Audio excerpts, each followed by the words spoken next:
Bien, donc voici la deuxième vidéo, c'est-à-dire la deuxième partie de la communication en start-up.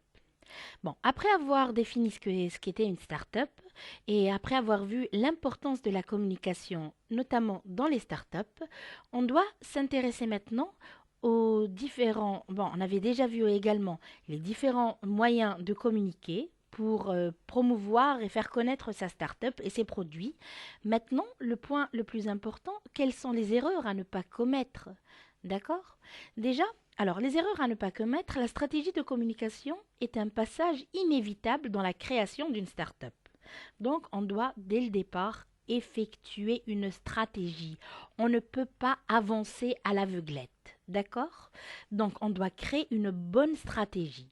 Et pour cela, on doit se préparer aux éventuels pièges que l'on risque de croiser.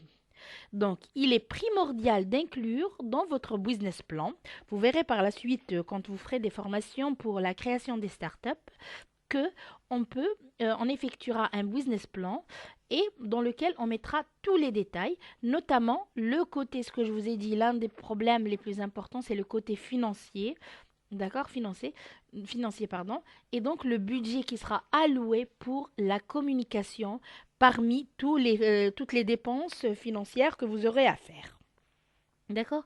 Donc, dès le départ, vous devez avoir une bonne stratégie de communication. Vous devez bien définir votre public cible. Vous devez, et surtout, éviter, bien entendu, les publicités mensongères. Restez toujours réaliste, mais tout en mettant en évidence, bien entendu, pour une bonne communication, les bons côtés, d'abord, priorité, les bons côtés de votre produit. Et posez-vous toujours la question, pourquoi les gens devraient s'intéresser à mon produit et pas à un autre? Qu'est-ce qui fait de mon produit cette particularité? D'accord? Alors, à qui s'adresser? Donc, la première erreur à ne pas commettre, c'est à s'adresser à tout le monde et donc à n'importe qui. Je vous ai toujours dit, rappelez-vous toujours les protéines, par exemple les protéines pour sportifs dans un centre hospitalier. C'est pas approprié, ce n'est pas le but. D'accord? Quand on va, par exemple, quand on produit des protéines pour sportifs, on va dans une salle de sport pour cibler les sportifs, par exemple. D'accord? Donc, le message que vous diffusez doit être ciblé et répond aux attentes de vos clients finaux. C'est pourquoi se constituer une base de contact n'est pas un but en soi. Ça veut dire il ne suffit pas juste d'envoyer la publicité à tort et à travers ou bien informer les gens à tort et à travers. Non, mon produit, il est à une certaine catégorie de personnes, et ben c'est ces catégories de personnes-là que je vais cibler en priorité. D'accord? Voilà. De plus, démarquez-vous de vos concurrents en proposant un message original et innovant. Je vous ai dit, vous devez toujours captiver l'attention par quelque chose de nouveau, de différent. Ne faites pas un copier-coller d'une autre entreprise. Privilégiez des contenus de qualité à une trop grande quantité. Le contenu sera beaucoup plus efficace et de valeur s'il y a un réel travail. Communiquer pour communiquer sera contre-productif. D'accord? Donc, il ne suffit pas, parfois, des fois, une phrase qui accroche suffira largement pour captiver l'attention et toucher le public cible plutôt que de longs discours, par exemple une communication trop longue qui va prendre des heures alors que les gens ne vont rien comprendre. Je vous ai dit, cibler, ça doit être le public cible, l'information doit être claire et nette. D'accord? Et ne pas être trop auto-centré. Il est facile de tomber dans le piège de l'auto-promo, mais n'oubliez pas que ce n'est pas en parlant de vous et à quel point vous êtes les meilleurs que vous allez attirer de nouveaux prospects.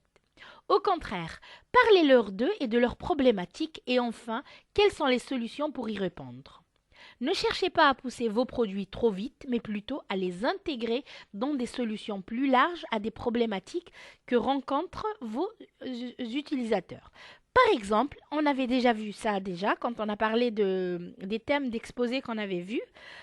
On va prendre un exemple. On va dire, au lieu de parler directement de mon produit, de dire voilà, mon produit c'est le meilleur, non, je vais dire par exemple, le sucre, allez, on va partir sur un exemple, je vais dire, l'excès de sucre est néfaste pour la santé. et il provoque le diabète. Déjà là, je mets en évidence la problématique. Et de là, je vais rebondir avec une solution. Je vais dire, moi, mon produit, par contre, le jus que j'ai produit, par exemple, il est pauvre en sucre. Donc, il protège, il évite de tomber directement dans des maladies, par exemple, comme le diabète. Donc là, à partir d'une problématique, j'ai donné la solution. Mon produit était une solution pour plutôt contre le diabète et donc contre l'excès de sucre. Et donc là, j'ai promu mon produit sans me faire des compliments par moi-même. D'accord? Donc, c'est ça la différence. Donc, c'est pas la peine de dire, voilà, on est les meilleurs, tatati, tatata. Non, on a proposé une solution et du coup, de là va venir la déduction qu'on est les meilleurs sur le marché car on a produit un jus qui répond à des normes et qui évite justement qui est healthy, qui évite de tomber dans des problèmes de santé. Voilà. Bon, j'espère grosso modo que le message est passé. Je vous ai dit que ce soit pour les startups, que ce soit de manière générale, la communication est un point très très important.